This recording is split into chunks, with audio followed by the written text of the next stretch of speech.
What is love? Love feels familiar, almost obvious. Yet the moment we try to define it, it slips away. Everyone thinks they understand love until they're asked to explain it. Love is often described as a complex emotion, difficult to define, difficult to understand. It is influenced by physical attraction, shared interests, emotional connection, timing, culture, faith, and personal history. Some people are drawn to others because of beauty, some because of comfort, some because of familiarity. But even then, most of us sense that true love must be more than that. So the question becomes not just what love is, but what even is true love? And why does it matter so much to us? From the stories we are told as children, to the movies and television shows we consume as adults, true love is often framed as the ultimate goal, the reward at the end of the journey, the thing that gives meaning to life, the thing that saves us. But what does it actually mean? And why do we believe we deserve it?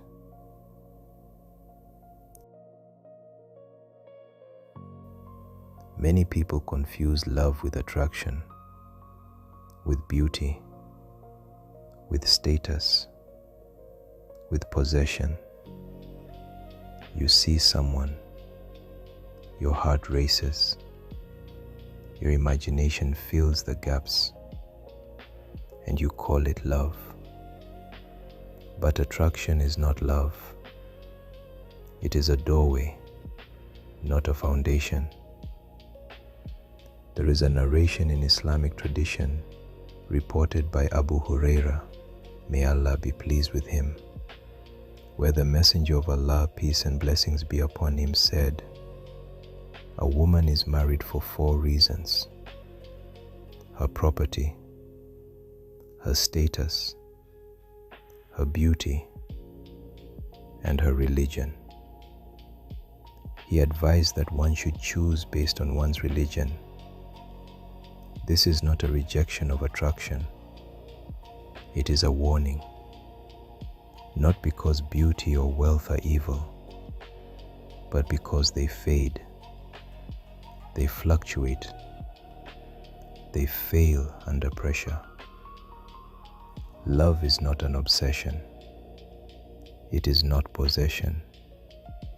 It is not constant excitement. If love were meant to be thrilling all the time, it would collapse under boredom. Unfortunately, society places great emphasis on materialism, beauty, and physical appearance. We are bombarded with images of perfection, airbrushed models, carefully edited lives.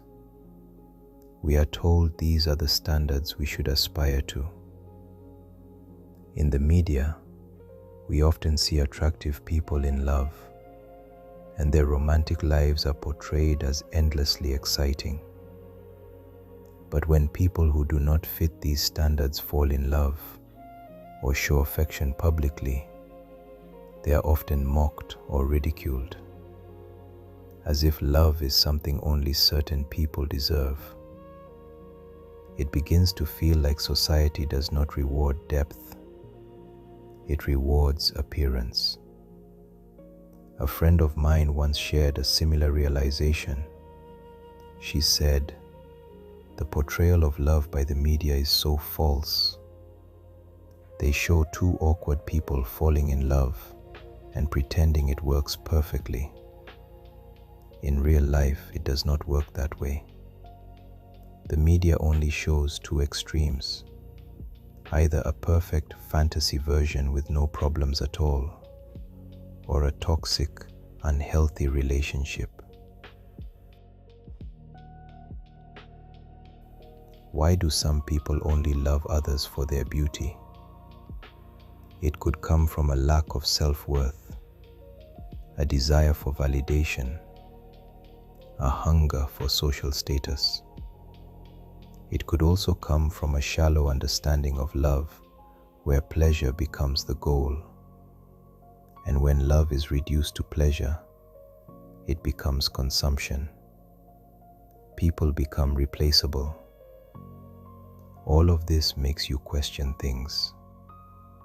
Does true love even exist? I made a small survey of my own. I asked friends whether they believed in true love. Men and women, young and old, married and single. The responses were interesting. Some were unsettling. But before that, there is a statistic from CBS News and YouGov. According to their survey, belief in true love increases with age. 65% of people aged 30 to 44 said they had experienced true love. 69% of those aged 45 to 64 said the same. And 75% of people over 65 believed they had experienced true love. My own survey reflected something similar. Two responses stood out. One person said, "Someone choosing you as a partner and making sacrifices for you because you bring good into their life is the most valuable experience a person can have."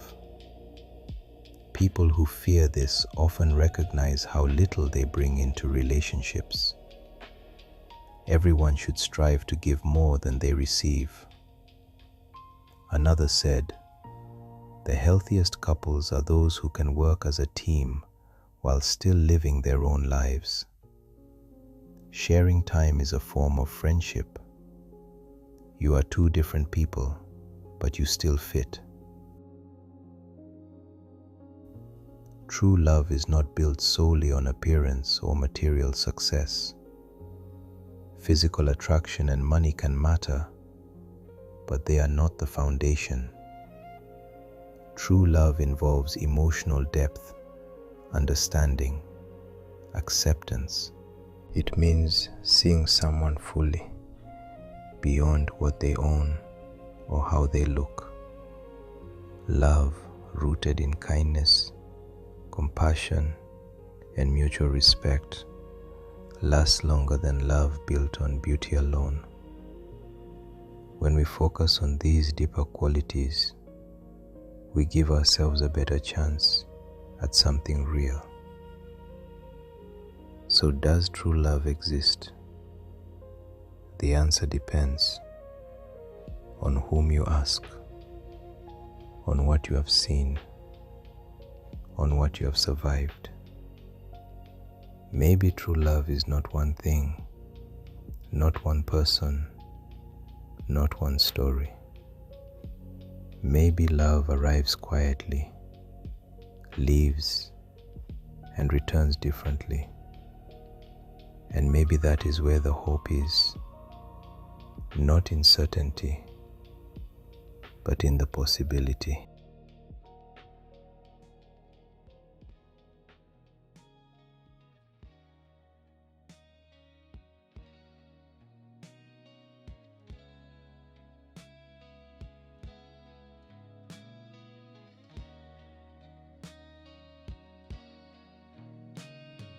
Just want you to fall in love with me. Don't you see?